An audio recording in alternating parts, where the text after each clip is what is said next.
오늘 본문 말씀을 통해서 영적 기도처라는 제목으로 하나님의 말씀 증거하겠습니다. 삼국지에 보게 되면 이 장판교에 홀로 서 있던 장비에 관한 이야기가 나옵니다. 이 대군 앞서 한 사람이 그것을 막아섰는데 그것이 가능했던 것은 한 사람의 용맹이라고 하는 것도 있겠으나 그 길목이 거기를 지나가지 아니하면 갈 수 없으므로 그 자리를 지킨 겁니다. 위치 선정이라고 하는 것이 참 중요해서 비록 미약할지라도 자리만 잘 선점을 해도 많은 일들을 이루어낼 수가 있습니다. 우리의 영적 싸움이기 때문에 이 영적 싸움을 위해서도 우리가 이 위치가 중요합니다. 어느 자리에 설 것인가 라고 하는 것인데요. 우리는 분명히 우리가 영적 싸움 가운데서 싸워 이겨낼 수 있는 우리의 공격 포인트, 기도하는 자리들을 우리가 확인하고 그 자리에 서야 됩니다. 기도하는 자리가 어디인가? 오늘 본문에서 예수님께서 기도하신 곳, 예수님이 기도하신 곳은 어디죠? 성경에 나오는 말로는 겟세마네라고 하는 장소였습니다. 오늘 우리가 살펴보고자 하는 것은 이 지리적 장소로서의 기도처가 아니고 기도가 이루어져야 될, 기도의 그물이 내려져야 될 그런 기도의 때, 기도의 위치, 어떤 자리에서 또 어떤 일 앞에서 우리가 기도해야 되겠는가에 대하여 한번 살펴보면서 우리 삶이 기도하는 삶이 되도록 우리가 다시 한번 상고하는 시간이 되어야 되겠습니다. 첫째로 우리가 기도가 이루어져야 될 영적 자리라고 하는 것은 예수님께서 오늘 본문 가운데서도 보여주시는 바 십자가의 사명의 자리입니다. 사명 앞에서 기도하는 거예요. 왜 그러면 사명 앞에서 기도를 해야 되냐? 이거는 기도를 해야 된다는 게 아니고 기도하지 않으면 안 되기 때문에 그런 겁니다. 기도하지 않고는 이게 감당할 수가 없구나. 이걸 깨닫는 게 사명이에요, 사실은. 먼 길을 주행하기 전 자동차에 급유를 하는 것은 그게 어떤 특별한 의미가 있어서가 아니라 이거 주의하지 않으면 못 가니까. 주의가 안 되면 못 가기 때문에 주의하는 겁니다. 마찬가지로 우리가 기도함에 이르는 것도 하나님께서 우리에게 맡기신 사명을 이룰 때 기도 없으면 이게 불가능하다는 걸 아는 사람이 기도하는 거예요. 바꿔 말하면 이 기도 생활이 충분히 되고 있지 않다라고 하는 것은 사명의 일을 온전히 이루지 못하고 있다라고 하는 뜻이기도 합니다. 이 사명을 이루기 위해서 참 사람의 힘으로 불가하거든요. 하나님의 주신 힘과 능력 아니고서는 불가하기 때문에 이제 우리가 온전히 이 사명 앞에 서는 우리 모든 신앙인들은 하나 앞에 기도하기 힘써야 되겠는데요. 이 사명이라고 하는 것이 우리에게 무엇을 주길래 기도를 해야 되냐? 왜 기도가 필요한 자리냐? 이 사명의 자리라고 하는 것은 우리에게 책임을 요구하기 때문에 그렇습니다. 그 책임이 막중하고 그 부담감이 심히 크기 때문에 힘들다, 어렵다, 혹은 참 부담된다라는 생각이 든다는 겁니다. 그 영적인 부담감을 이겨내기 위해서 기도하는 거예요. 또 사명을 이룬다라고 하는 것은 그냥 마음 편하게 편하다, 즐겁다 그 정도만 아니고 항상 마음 한속에는 이런 영적인 부담감을 지니고 있어야 됩니다. 조금 어렵지만, 조금 부담되지만, 조금 피곤하지만 그러한 모든 부담감 그걸 이겨내는 것이 바로 책임을 다 지는 겁니다. 그 사명이 주는 그 책임의 무게를 우리가 느낄 수가 있어야 되는데요. 오늘 본문에서 예수님께서는 이 십자가의 무게를 지금 이야기하고 있습니다. 그 십자가의 무게가 어떠한가 하니 심히 무겁고 또 고민되고 슬프고 이 말씀을 하고 있죠. 오늘 본문 38절 말씀에서는 이에 말씀하시되 내 마음이 매우 고민하여 죽게 되었으니 너희는 여기 머물러 나와 함께 깨어있으라 하시고. 그럼 생각을 해보면 예수님께서 십자가에 죽으시기 위해서 오셨다 그랬잖아요.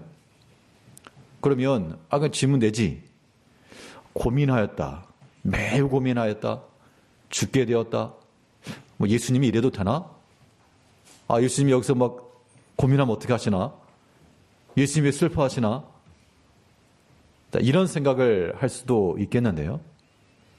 그러면 이제 질문을 바꿔가지고 이건 예수님의 마음을 공감을 해야 되니까 왜 예수님께서는 고민하시고 슬퍼하시고 내가 죽게 되었다라고까지 말씀하셨을까요?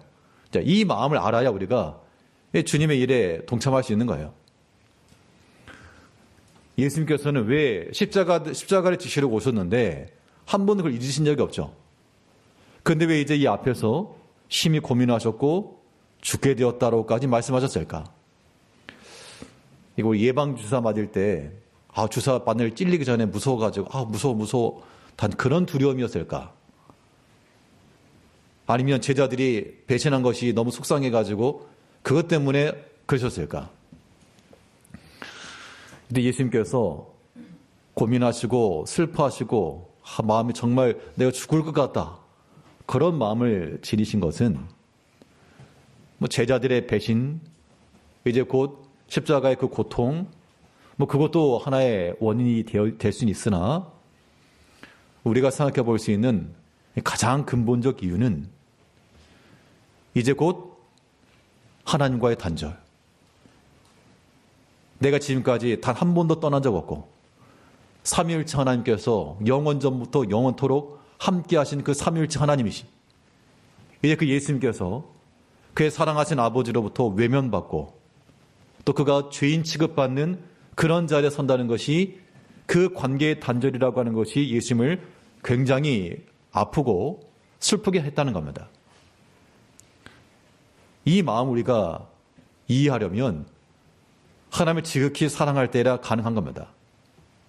아마 여러분들도 가정에서 혹은 이 관계성 속에서 참으로 신뢰하고 아끼는 사람, 단 한 번도 다툰 적 없고 항상 사랑하였고 그런 사람으로부터 이제 나 이 한마디 말로 인해서 이 행동으로 인해서 관계가 단절되고 나를 모른 척하고 그런 것이 목전에 있다 그러면 그 행하기 굉장히 어려운 겁니다.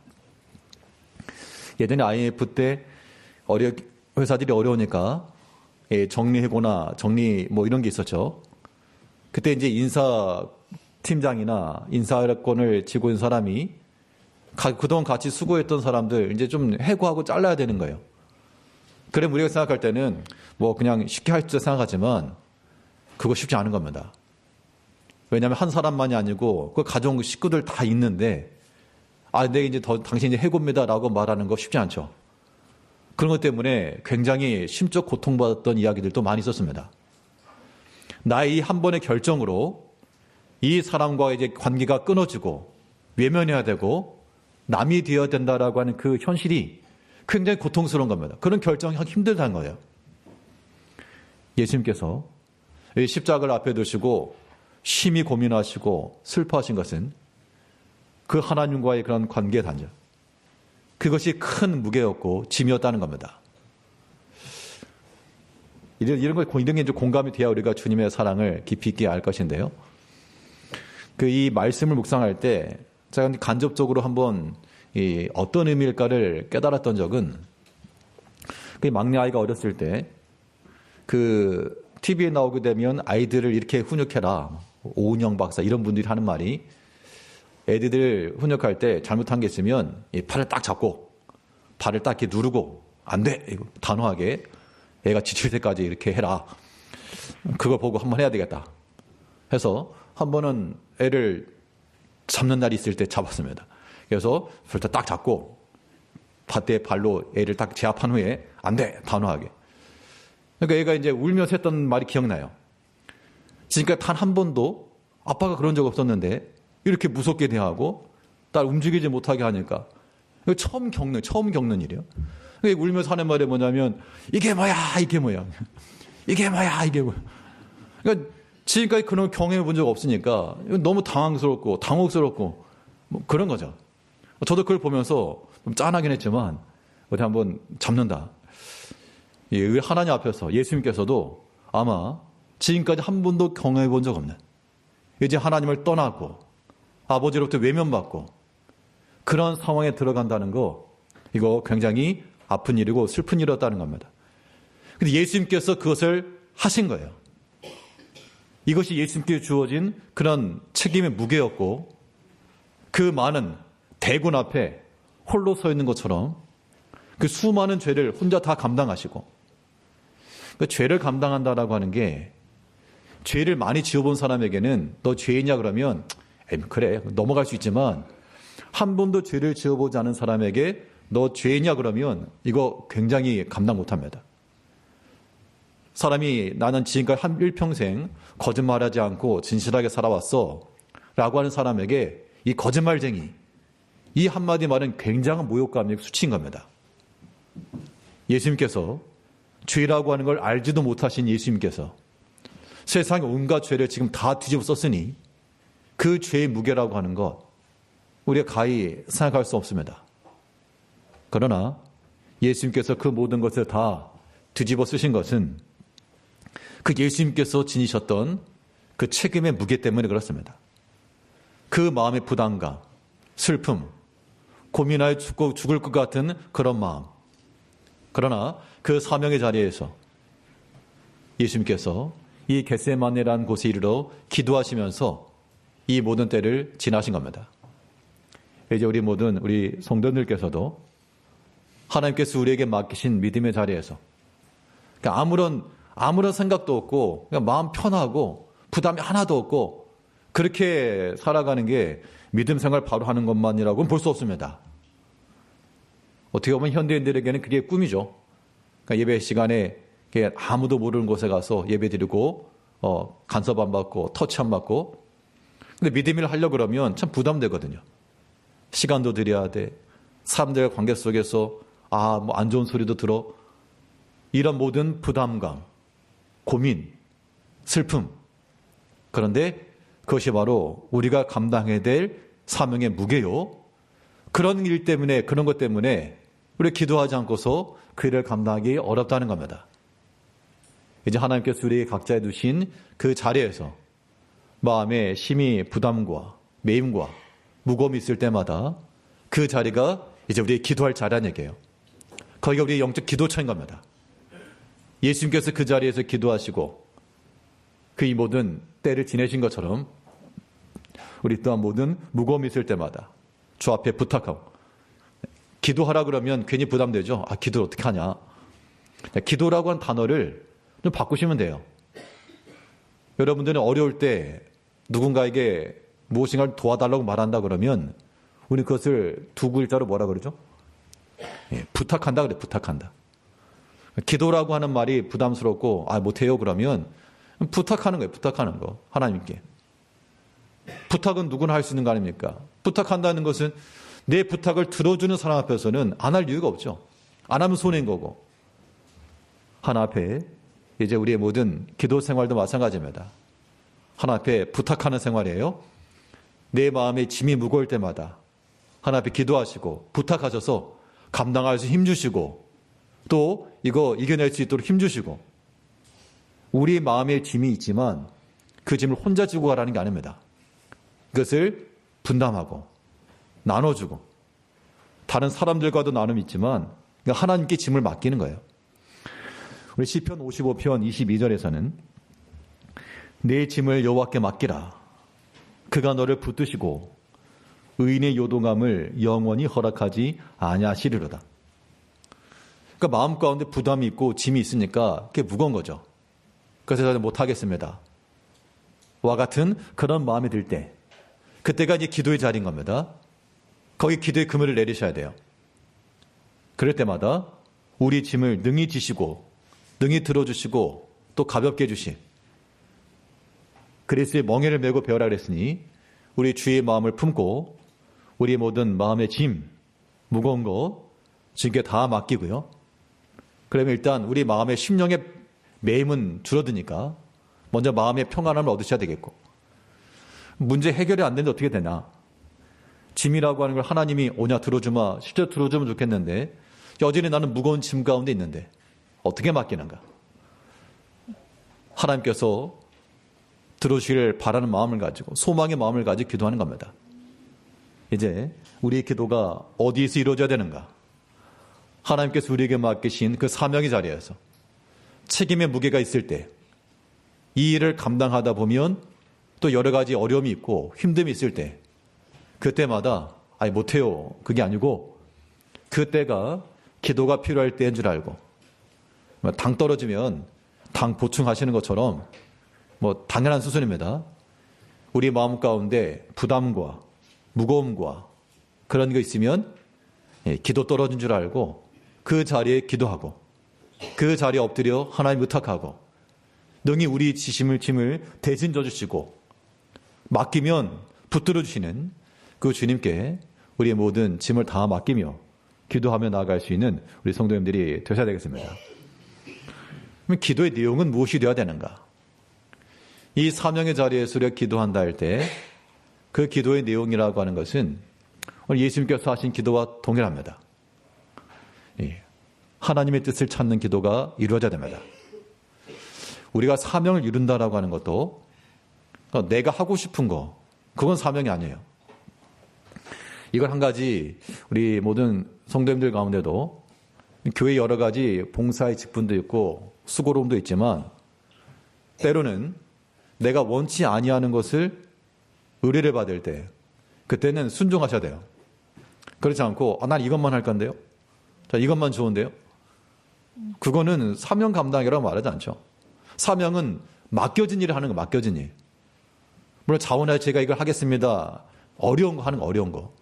남들이 안 하는 거에 대해서는 제가 하겠습니다라고 하는 것을 우리가 사명이라 말하지만 좀 쉬워 보이기 때문에 좀 덜 고생하는 것처럼 보이기 때문에 저 이거 할 거예요. 이것만 할 거예요.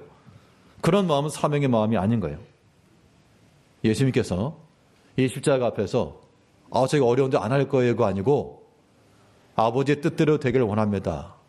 라는 그런 믿음의 고백을 하신 거죠. 오늘 본문 39절에서는 내 아버지여 만일 할만하시거든 이 잔을 내게서 지나가게 하옵소서. 그러나 나의 원대로 마시옵고 아버지의 원대로 하옵소서 하시고.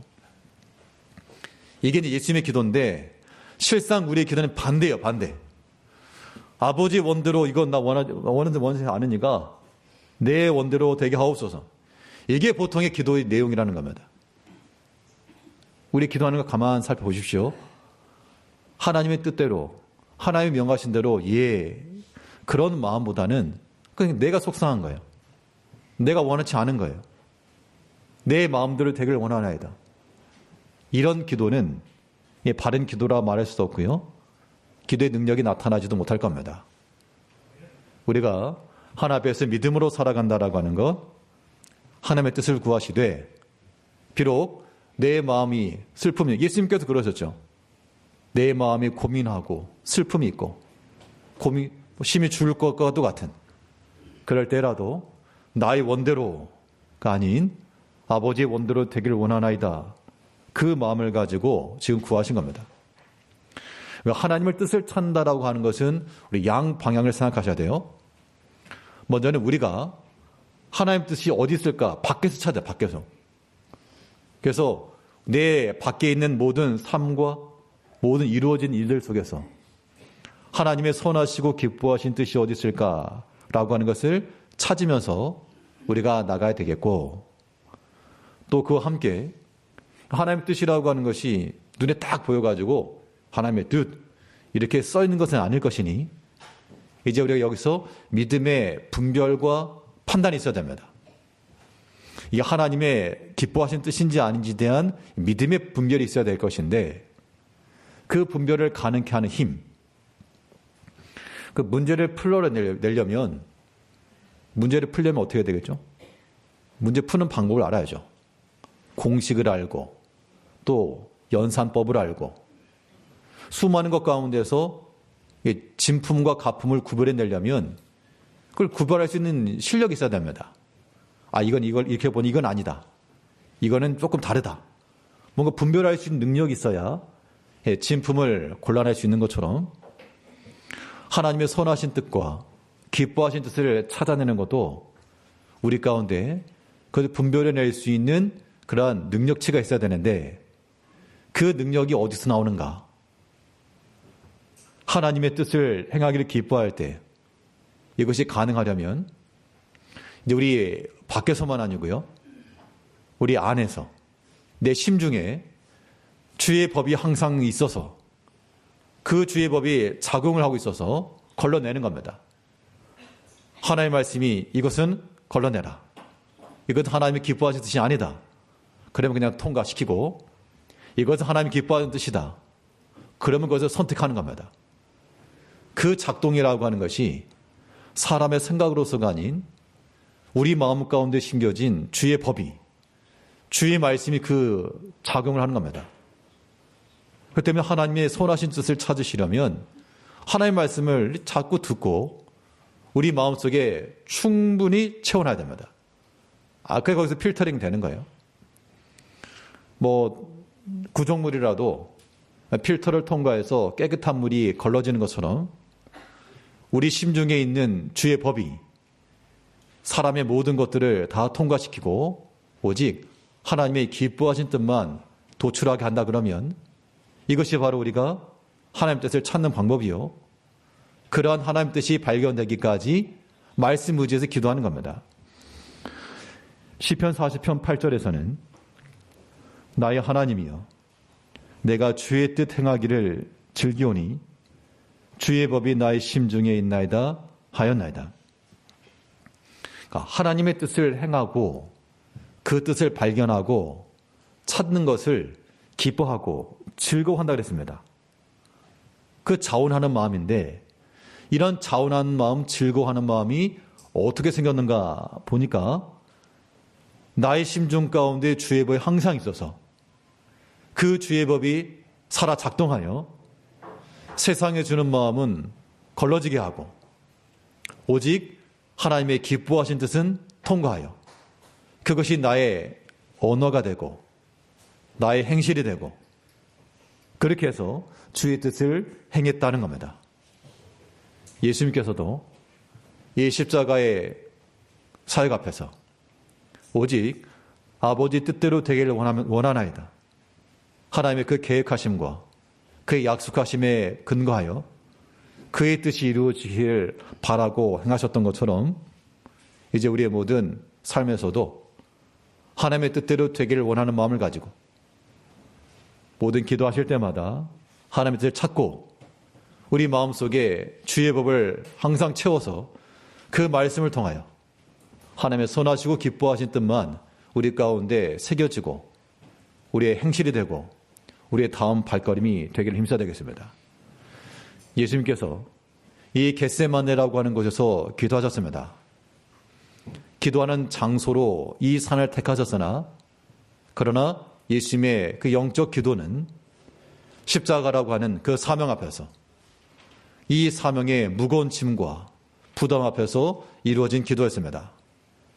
이제 우리 각자도 이 모든 사명을 감당함에 있어 무거움과 부담이 있을지라도 그 책임감의 무게를 다 통감하면서 또한 하나님의 뜻을 찾아가면서 기도하기 힘쓰시는 성도님들 다 되시길 바라겠습니다.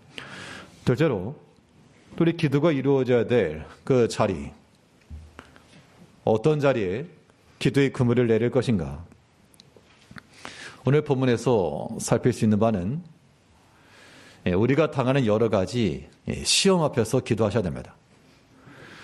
시험 있는 자리가 또 기도가 이루어질 자리예요. 시험이라고 하는 것은 걸림돌입니다. 걸림돌. 미끄러지는 자리. 보통 시험에 한번 걸리게 되면 이제 이거 일을 못해요. 감기의 증상 그러면 춥고 콧물도 나오고 기침 나오고 그러면 대부분 감기죠. 자, 시험의 증상 그러면 가장 먼저가 바로 중단이라 그랬습니다. 믿음의 일이 중단이에요. 봉사하던 것 중단, 예배 중단, 기도 중단, 교제 중단. 그걸 보면 좀 시험 가운데 있구나 라고 하는 것을 깨달아야 됩니다. 그럼 그런 자리에 뭐 해야 되느냐? 그냥 속상한 마음을 가지고 다 끊어내고 중단하는 게 아니고 그 자리가 바로 기도가 필요한 시점이에요. 거기가 바로 기도의 자리라는 겁니다. 오늘 본문에서도 예수님께서 너희가 시험에 들지 않도록 기도하라 하시고 이 시험에 들지 않도록 기도하기 위해서는 너희가 깨어 있어야 된다. 깨어서 기도하라. 깨어 있다라고 하는 것은 뭐 잠을 안 자고 눈을 뜨고 있는 것만을 의미하지 않고요. 우리의 마음과 생각을 잘 지키면서 기도할 것을 말해주고 있는 겁니다. 그게 깨어서 기도하는 거예요. 오늘 본문 41절에서는 시험에 들지 않게 깨어 기도하라. 마음에는 원이로되 육신이 약하도다. 지금 이 제자들은 여기서 말하는 예수님께서 깨어 기도하라라고 하는 것은 말 그대로 지금 졸고 있으니까 자고 있는 것에 대해서 깨어서 기도하라 라고 하신 것이기도 하고, 그렇기 때문에 우리가 뭐 말씀 문자 그대로만 보면 기도할 때도 막 이렇게 주무시지 마시고 또 깨어서 기도할 때는 깨어서. 물론 이제 그런 말이 있어요. 아이들이 책상 앞에서 공부하다 보면 또 뭐 하죠? 공부하라 그러면 졸죠. 그때 부모님이 뭐라고 말씀하세요? 뭐라고 말씀하세요? 자려면 가서 똑바로 자라고, 공부 안 할 거면. 그러면 그런 거죠. 아니 내가 잠자려고 저 누워서 잠잘 생각과 의지가 있으면 제가 자겠냐고. 내가 그 생각을 못하니까 졸고 앉아있는 거지. 나 침대가 자야 되겠다. 그런 생각을 가지고 있으면 가서 자겠죠. 근데 육신의 피곤함이라고 하는 것이 인지를 못할 때도 있습니다만, 그러나 주님께서 하신 말씀은 시험 가운데 빠지지 않도록 깨어서 기도하라. 깨어 기도하라 하셨으니 우리 무엇보다도 우리의 마음과 우리 생각이 깨어나야 됩니다. 오늘 본문에서 말씀하신 것은 물리적인 깨어있음을 의미하겠으나 그리고 성경 전반을 보게 되면 이 시험이라고 하는 것이 단순히 정신적, 물리적으로 깨어있는 것만을 말하지 않고 우리 마음과 생각이 깨어있어야 될 것을 보여주고 있어요. 보통 시험이라고 하는 것은 어떻게 오는가 하면 시험이 오게 되면 이제 마음에 요동이 일어납니다. 뭐라고? 나한테 그렇게 얘기를 한다고? 사람과의 관계에서 오는 게 보통 시험이기 때문에 그런 여러 가지 시험의 자리가 사람의 마음을 격동케 만들고 요동하게 만들고 또 오해하게 만들고 거기에서 분쟁과 다툼이 일어나는 겁니다. 이게 시험에 떨어 빠져가는 그런 과정이에요. 그런 것 속에서 우리가 이 시험에 들지 않으려면, 시험에 빠지지 않으려면 우리가 생각을 지켜야 됩니다. 마음을 잘 지켜야 돼요. 그러니까 어떤 말을 우리가 좀 들어도 이거 좀 지켜내면 다행인 거고, 그랬겠지가 아니고 아닐 거야 라는 우리 생각도 좀 바꿔줘야지.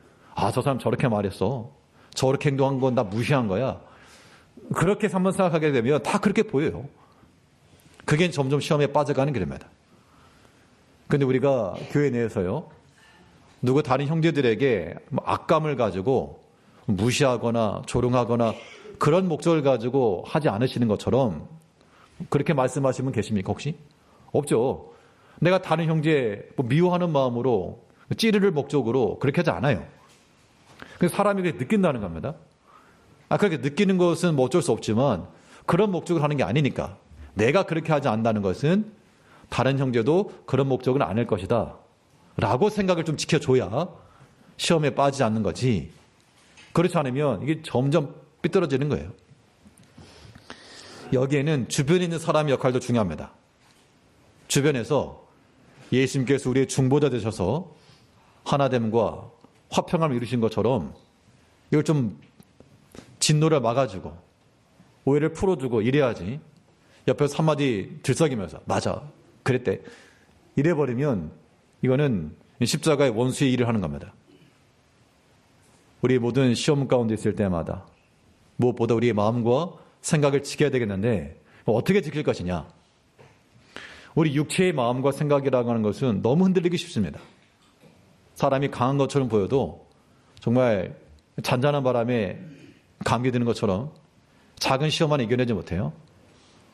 그럴 때 우리는 우리 마음을 주의 평강함으로 채워줘야 됩니다.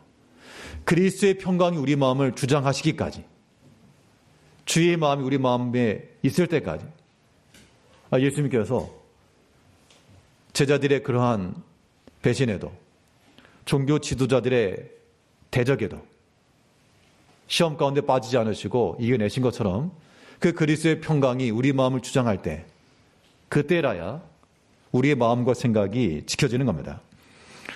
우리 빌립보 4장 7절 말씀에서는 모든 지각에 뛰어난 하나님의 평강이 그리스도 예수 안에서 너희 마음과 생각을 지키시리라. 그러니까 하나님의 평강이 우리의 마음도 지켜주고 생각도 지켜준다는 거죠. 그럼 반대로 우리의 마음과 생각이 막 휘청이고 사람에 대해서 분노하고 다툼이 일어난다는 것은 우리의 속 마음이라고 하는 것이 하나님의 평강으로 채워지지 못했다는 생각입니다. 하나님이 우리 가운데 역사하지 않고 우리 가운데 계시지 않으면 우리 하나님의 사람이라 말할 수가 없는 거죠. 그때에는 세상에 속한 사람이 되는 겁니다. 그것은 우리 신앙인들의 본 모습이 아니므로, 또 하나님이 기뻐하시는 모습도 아니므로 우리가 어떤 때든, 물론 그 자리라고 하는 것이 어렵지만 그렇기 때문에 기도해야 된다는 얘기죠. 우리 여러 가지 시험이 있을 때, 우리 마음에 슬픔이 있고 요동함이 있을 때 육체로 반응하는 것은 뭐 쉬워요. 내 분노대로 하고 싶은 말 다 하는 거는 할 수 있는 겁니다. 그래서 믿음의 삶이라고 하는 그렇지 않아서 여기서 우리가 한 번 더 인내하고 좀 더 참아내고 그런 것이 무엇보다 필요합니다. 그러니까 이 시험의 때 기도한다라고 하는 것은, 이 기도하는 것 자체가 우리의 인내의 증거입니다. 여러 시험거리가 있을 때 기도의 자리에 들어가는 것 자체가 큰 믿음이에요. 성경에 보게 되면 사무엘의 어머니가 이 마음에 큰 격동을 받았을 때, 그때 성전에 나아가 하나님 앞에 기도했다 그랬습니다. 그때 사람으로 더불어 싸우지 않고요, 그때 한 번 더 인내하고 한 번 더 참아내고 하나님 앞에 나아가 그의 마음을 토했을 때 하나님께서 위로해 주시고 하나님께서 복을 주신 겁니다. 그때 만약에 그 사람과 더불어 싸웠다 그러면 속음 편했겠죠. 한마디 했으니까. 그런데 우리의 모든 이 기도의 자리라고 하는 것, 시험이 있을 때마다 그때 인내하시되 어떻게 하셔야 되는가 하면 한 번 더요. 한 번 더. 한 번 더. 조금만 더 인내하시고. 예수님께서 제자들에게 하신 말씀이 이거죠. 하루 24시간 기도해라. 그게 아니라 1시간. 1시간 같이도 할 수 없느냐. 예수 그렇게 말씀하신 거죠.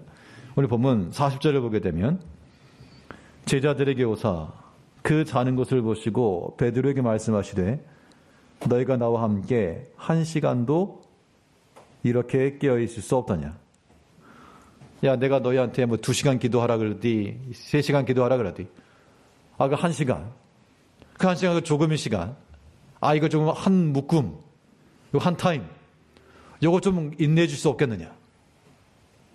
그게 예수님께서 제자들에게 주신 말씀이요, 또 오늘날 우리들에게 주시는 말씀인 줄 알고 우리 인내가 필요할 때요, 그거 1시간이라 생각하시고요, 그거 조금 더 인내하라.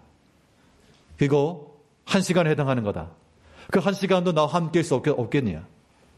그거 좀 인내할 수 없겠느냐.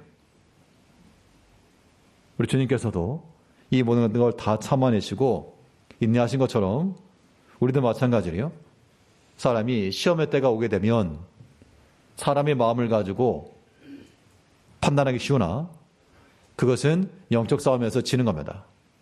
파멸의 결과예요. 이제 우리는 모든 걸 참아낼 때 왜 참아야 되냐? 이유는 간단합니다.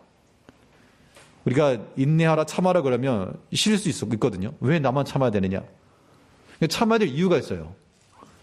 성경에서는 너희들이 잘 인내하고 참아내고 모든 일에 삼가야 될 이유에 대해서 말씀했는데 당연히 그 상대방을 위해서도 참아야 되지만 인내하고 잘 참아내는 것은 결국 자기 자신을 위한 거라 그랬어요. 너를 위해서 인내해라. 이건 바울 사도가 이 마지막 고별 설교와도 같은 마지막 설교에서 준 메시지죠. 사도행전 20장 28절을 보게 되면 여러분은 자기를 위하여 또 온 양떼를 위하여 삼가라.